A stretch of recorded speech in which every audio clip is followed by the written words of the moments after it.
10 साल बाद ये मौका आया है कि जम्मू कश्मीर अपनी खुद की सरकार चुनेगा।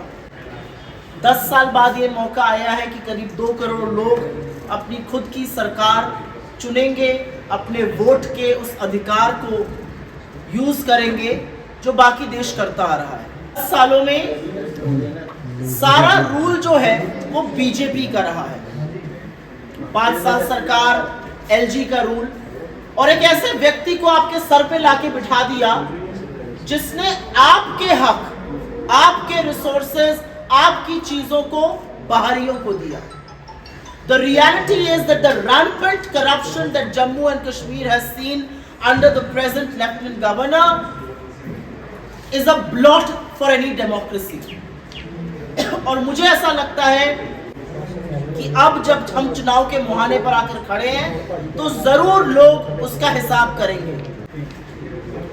पिछले 10 सालों में जम्मू कश्मीर में हर चीज का दाम बढ़ा है, बाकी देश में भी बढ़ा है, लेकिन आपके लिए वो दिक्कतें और ज्यादा हैं क्योंकि जम्मू कश्मीर में इस देश में दूसरे नंबर पर आपकी बेरोजगारी है।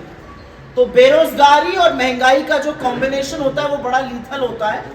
पानी की किल्लत, महंगी बिजली, 65%, 65% of government jobs are lying vacant and there is no plan to fill these government jobs. बेरोजगारी सबको पता है और उसके बाद 65% गवर्नमेंट जॉब्स खाली क्यों है, इसका जवाब तो सिर्फ एलजी और उनके दिल्ली में बैठे हुए आका दे सकते हैं। कि जब 2024 का चुनाव आया तो जो शांति, अमन, चैन के बारे में अपनी ही डींगे हाँकते थे, वो ना श्रीनगर लड़ने लायक थे, ना अनंतनाग राजौरी लड़ने लायक थे, ना बारामूला लड़ने लायक थे, तो वो सब रण छोड़ के भाग गए। 2019 में प्राइवेट सेक्टर यहाँ पर निवेश ज्यादा कर रहा था और वैल्यू एडिशन ज्यादा कर रहा था। आज 65% सरकारी नौकरियां भी खाली है और प्राइवेट सेक्टर का निवेश और प्राइवेट सेक्टर का वैल्यू एडिशन भी निरंतर गिरता गया, आज 2019 के लेवल से नीचे है। मुझे स्कैम, ऐसा कौन सा सेक्टर है जिसमें स्कैम नहीं हुआ है? Mining scam, liquor scam, construction, contract, हर चीज में स्कैम हुआ है। और हर चीज में स्कैम का सबसे बड़ा पहलू यह है कि आपके हक को लेकर दूसरे के हक को दे दिया गया। सबसे बड़ा पहलू यह है कि कॉन्ट्रैक्ट्स में यहां के लोगों का जो भागीदारी है, the participation of people in government contracts, the participation of people in mining, in liquor, in all of those things has gone down. और असलियत यह है कि अनएम्प्लॉयमेंट पे मैं बात शुरू करती हूं, ज्यादा डिटेल में अब बात करेंगे अनएम्प्लॉयमेंट पे। और ये मेरा आंकड़ा नहीं है, ये सरकारी आंकड़ा है, गवर्नमेंट ऑफ इंडिया का आंकड़ा है। जम्मू कश्मीर का अनएम्प्लॉयमेंट बाकी देश के एवरेज अनएम्प्लॉयमेंट का डबल है। 18 से 29 साल में जो अनएम्प्लॉयमेंट होता है वो भयावह होता है, वो 30% के आसपास है। महिलाओं का unemployment, I see some women sitting here, there are 2 of us here on the stage.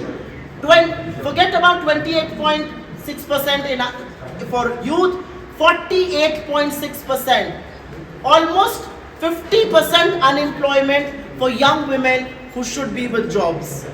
ये सच है कि 2014 में जब हमारी सरकार का हमने डेबिट किया ऑफिस सेंट्रली, तो सिलेंडर आपको 400 पे मिलता था। आज एलपीजी गैस का सिलेंडर आपको 950 से 1000 रुपए पे मिलता है। ये सच है कि जो पेट्रोल आपको 71 रुपीज पे मिलता था उसकी भी सेंचुरी लगा दी मोदी साहब ने। जो डीजल आपको 55 में मिलता था वो 90 के आसपास है। सरसों का तेल, मोदी जी से अगर एम्प्लॉयमेंट की बात करूं तो बड़े उससे कहते हैं पकौड़ा तलना भी एम्प्लॉयमेंट है। एलपीजी महंगी कर दिया आपने, सरसों का तेल 90 पर था 220 पर ले आए। और ये भी सच है कि आपने आटे दही पर भी जीएसटी लगा दिया। ये असलियत है। और जिस महंगाई से ये पूरा देश गुजर रहा है उस महंगाई से जम्मू कश्मीर भी अछूता नहीं रहा है। कहा गया था कि 2019 के बाद जम्मू कश्मीर में सब शांति बहाल हो जाएगी। सरकार को बने 98 दिन हुए हैं, 98 days since Mr. Modi was sworn in as the Prime Minister of this country. मैं 98 दिन की बात करती हूँ, मैं 2019 की बात ही नहीं करती हूँ, मैं 2014 से बात ही नहीं करती हूँ, मैं उन 225 सैनिकों की बात ही नहीं करूंगी जो शहीद हो गए और आप शांति का झुंझुना बजाते रहे। In the last 98 days, there have been 25 terror strikes in the valley and in Jammu. 25 आतंकी हमले हुए हैं, जिसमें 21 हमारे जांबाज शहीद हुए हैं, 28 हमारे सैनिक घायल हुए हैं। और यही नहीं, जम्मू कश्मीर के 15 नागरिक की इन आतंकी हमलों में मौत हुई है और 47 से ज्यादा घायल हुए। इसका जवाब कौन देगा? इससे पहले कभी भी किसी भी स्टेट को डिसमेंबर करके यूनियन टेरिटरी नहीं बनाया गया है। छोटी छोटी यूनियन टेरिटरीज को स्टेट बनाने का काम हुआ है और यह अच्छी बात थी। क्या सोचकर, किस हिम्मत से, क्यों इन्होंने जम्मू कश्मीर से उनका स्टेटहुड छीना और एक यूनियन टेरिटरी बनाया? और अब आके कहते हैं हम स्टेटहुड रिस्टोर करेंगे। अभी क्यों नहीं कर रहे? कांग्रेस का यह वादा है, हमारी सरकार बनेगी and come what may, we will restore the statehood of Jammu and Kashmir because this is something you rightfully deserve. ये आपका हक है, ये इस देश के कॉन्स्टिट्यूशन ने, इस देश के आईन ने आपको दिया है, जो मैंने अभी आपको बोला। और वो है, जम्मू कश्मीर को हम पूरी तरह से स्टेटहुड दिलाकर रहेंगे। हम महिलाओं के बारे में, जो हमारे राज्य हैं कर्नाटक और तेलंगाना, हिमाचल, हमने महिलाओं के सम्मान के लिए, उनके सशक्तिकरण के लिए स्टेट बजट के अनुसार पैकेजेस दिए हैं। हम यहाँ पर परिवार की हर महिला मुखिया को 3,000 रुपए प्रति महीना देने का वादा कर रहे हैं। यह अनाउंसमेंट हमारे अध्यक्ष खड़गे जी ने यहाँ पर किया है। सेल्फ हेल्प ग्रुप्स को हम interest free loan of up to 5 lakh rupees देंगे। हम अच्छी सेहत हमारा हक, ये हमारा नारा है। और हर परिवार को, जैसे राजस्थान में हमने चलाया और आज बीजेपी को वो कंटिन्यू करना पड़ रहा है, 25 लाख तक का हेल्थ बीमा देंगे। हम हर तहसील में एक एम्बुलेंस जो लैस रहेगी सारी सुविधाओं से, जिससे 30 मिनट के अंदर सस्ता और अफोर्डेबल इलाज मिल सके, वो देंगे। हर जिले में हम सुपर स्पेशलिटी हॉस्पिटल्स की बात कर रहे हैं। हम कश्मीरी पंडितों को उनका हक देंगे और मनमोहन सिंह जी का जो पॉलिसी थी, जो उनका प्लान था, जो उनकी योजना थी, उसके इम्प्लीमेंटेशन से देंगे। संविधान के तहत पिछड़े वर्ग को उनका हक देंगे। 1 लाख जो खाली नौकरियां हैं, 65% जो खाली सरकारी पद का मैंने पहले बात करी थी, करीब 1 लाख खाली नौकरियां एक जॉब्स कैलेंडर के तहत भरा जाएगा और ये करना जरूरी है। 2 अलग अलग पार्टियां, तो हमारा मैनिफेस्टो भी अलग अलग होगा। We are not Siamese twins, we are allies, we are partners.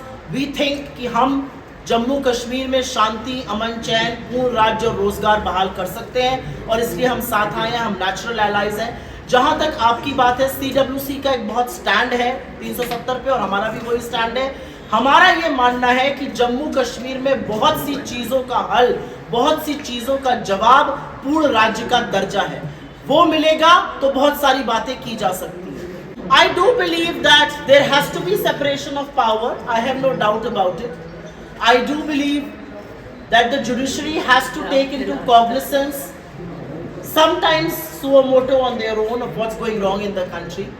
I do believe that the judiciary has to take into cognizance that why are there thousands of Indians who are languishing in jails across the country. Some of them are students, some of them are activists, some of them are bureaucrats, some of them are police officers. Why are they languishing all across the country without trial?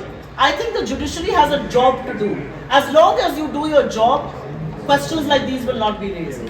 But when the judiciary glosses over this gross injustice is when questions like these come up.